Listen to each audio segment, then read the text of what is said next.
கோல் போட்டுட்டாங்க. ஜிப்ரு சூப்பரான கோல் போட்டுட்டாரு. இப்போ இந்த டீமை பொறுத்த வரைக்கும் பெகல்வான்புரத்தை சேர்ந்தவங்க தான் முன்னணியில இருக்காங்க. அவங்க தான் ரொம்ப ஜோரா விளையாடிட்டு இருக்காங்க. ஜக்கு ரொம்ப நல்லா முயற்சி பண்ணாரு. ஆனா இப்போ பால் கோலுக்கு போயிட்டு இருக்கு. கீச்சக்கோட டீம் இப்போ இன்னொரு கோலை போட்டுருச்சு. பெகல்வான்புரம் இப்போ 2 கோலை போட்டு முன்னணியில இருக்கு. பெகல்வான்பூர் இப்பொழுது 2 கோல். பெகல்வான்பூர் இப்ப 2 கோலை போட்டுட்டு உற்சாகத்துல இருக்காங்க. ஆனா டோலக்பூர் டீம் இப்ப சோகத்துல இருக்காங்க. பால் நல்லா பாஸ் பண்ணிட்டு இருக்காங்க. இப்ப டோலக்பூர் மகாராஜா பாலை பாஸ் பண்ணி கொண்டு போயிட்டு இருக்காரு.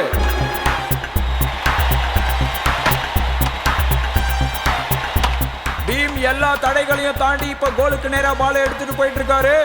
இப்போ பீம் அவர்கள் குறி பார்த்துட்டு இருக்காரு. கோல் போட போறாரு. ஆஹா, கோல் போட்டுட்டாரு. இப்போ பெகல்வான்பூரோட ஸ்கோர் 2, டோலக்பூரோட ஸ்கோர் 1. இப்போ டோலக்பூர் மகாராஜா கோல் கிட்ட பாலை எடுத்துட்டு போயிட்டு இருக்காரு. ஆனா பெகல்வான்பூர் கோல் கீப்பர் இப்ப அதை தடுக்க முயற்சி பண்ணிட்டு இருக்காரு. டோலக்பூர் மகாராஜா கோலை பார்த்து குறி வச்சு அடிக்கிறாரு. பாலை பார்த்து இப்ப கோல் கீப்பர் பயந்து போயிருக்காரு. கோல் போட்டுட்டாங்க. இப்ப 2 பேரும் ஒரே ஸ்கோர். இப்ப 2 டீமுக்கும் 2 கோல் கிடைச்சிருக்கு.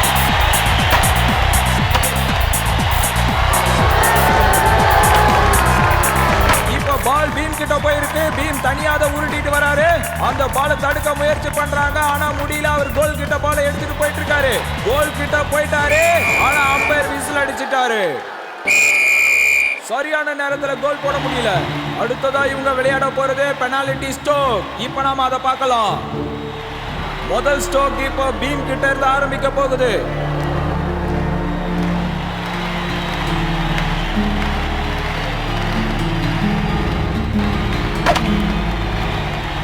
இந்த ஸ்ட்ரோக்க கோலோட ஆரம்பிச்சிருக்காரு. இப்போ பெகல்வான்பூரோட முதல் ஸ்ட்ரோக்க கீச்சக் ஆரம்பிக்கிறாரு. அவர் அடிச்ச பால் கோலை நோக்கி இப்போ போயிட்டு இருக்கு. ஜக்கு அதை தடுத்து முயற்சி பண்ணாரு. ஆனா பால் ஜம்ப் பண்ணி கோல்குள்ள போயிடுச்சு. பிரமாதம். இப்போ 2 டீமுக்கும் ஒரு கோல் கிடைச்சிருக்கு. டீமோட கேப்டன் மகாராஜா விளையாட போறாரு. கோல் கீப்பர் ரொம்ப எச்சரிக்கையா இருக்காரு. கோல் கீப்பர் அதை தடுக்க பயங்கர முயற்சி பண்றாரு. ஆனா மகாராஜா கோல் போட்டுட்டாரு. பிரமாதம். பிர்ஜு இப்ப அவரு கோலை பார்த்து பால் அடிச்சாரு. ஆனா பால் கோல் போகல. டோலக்பூர்ல இருந்து சிக்கி ரொம்ப அற்புதமான ஷாட். Goal keeper பயப்படுறாரு. ஆனா பால் கோலுக்கு போகல.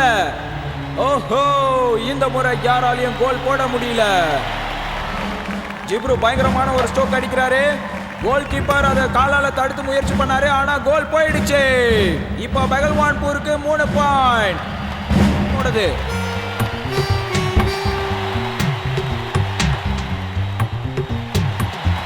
கோலியா மொத்த சக்திகளையும் திரட்டி பால் அடிக்கிறாரு. கோல் கீப்பர் அதை தடுக்கிறாரு. ஆனா அவரோட ஸ்டிக் மேல போயிருச்சு. பால் கோலுக்குள்ள போயிருச்சு. எதிர்பார்க்காத கோல். டீமுமே 3 கோல்ல இருக்காங்க. இப்போ பெகல்வான்பூர்ல இருந்து பிரிட்ஜு ஸ்ட்ரோக் பண்ண வந்திருக்காரு. வாவ், பயங்கரமா அடிச்சிருக்காரு. அதை பிடிக்க ஜக்கு எகிர்றாரு. பாலை பிடிச்சிட்டாரு. ஜக்குவோட இந்த அருமையான கேட்சால டோலக்பூருக்கு பலம் அதிகமாயிடுச்சு. பாக்கி இருக்கு. டோலக்பூரோட கடைசி ஸ்ட்ரோக் அடிக்க வராரு குட்டி ராஜு. ராஜு வரும்போதே ரொம்ப உற்சாகமா வராரு. அவர் வர வேகத்தை பார்த்தா என்ன பண்ண போறாருன்னு தெரியல. குறிப்பாத்து பால் அடிக்கிறாரு. கோல் கீப்பர் அதை தடுக்க முயற்சி பண்றாரு. ஆனா முடியல. கோல். பிரமாதம். அசத்தலா விளையாடின ராஜுவால இப்போ டோலக்பூருக்கு 4 பாயிண்ட் கிடைச்சிருக்கு. இப்போ பெகல்வான்பூர் ஜெயிக்கிறதுக்கு அவங்க ஒரு கோல் போட்டாகணும். அப்பதான் ஜெயிக்க முடியும். லாஸ்ட் ஸ்ட்ரோக்க போட வராரு மன்னா. இப்போ கோல் கீப்பர் ஜக்குவோட கையில தான் இருக்கு டோலக்பூரோட வெற்றி.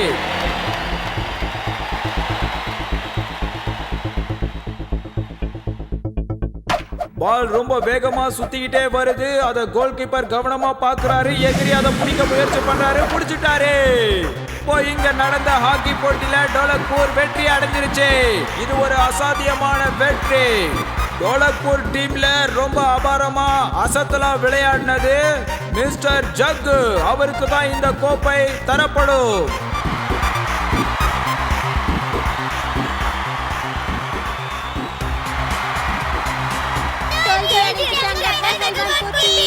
வெற்றி அடிச்சிட்டாங்க டோலக்பூர் டீம்.